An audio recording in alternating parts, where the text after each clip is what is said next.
If you find yourself in that revision rut, or where you're trying to make the piece just right or just perfect, I want you to ask yourself, what does perfect look like? Be honest. Like, how are you going to know when this thing's done? Because the writers that have been working on a work for over 10 years, I don't think they see that end in sight.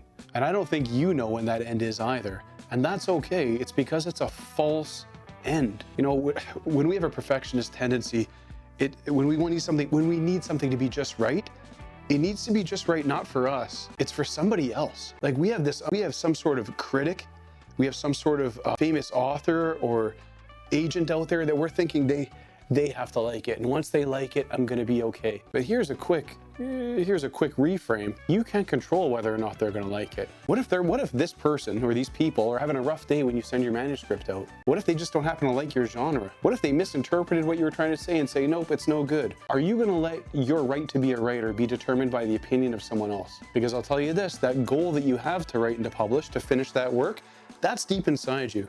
I couldn't take that out of you if I tried. So if you have that dream, why would we let someone outside of us determine whether or not we're allowed to have that dream? It's already there. You've got full permission.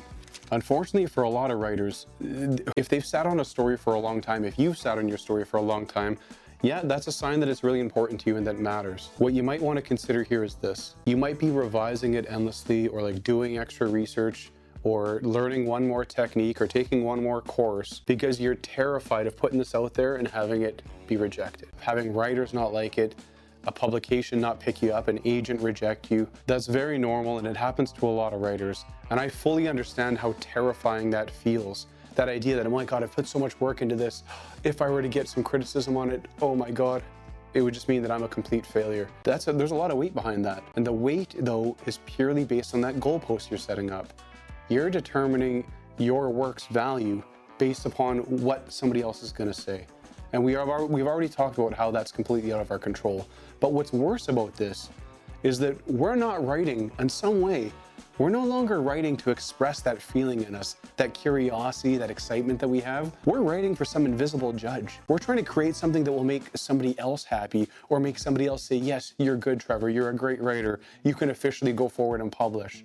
And when we do that, we've completely skewed the natural creative process.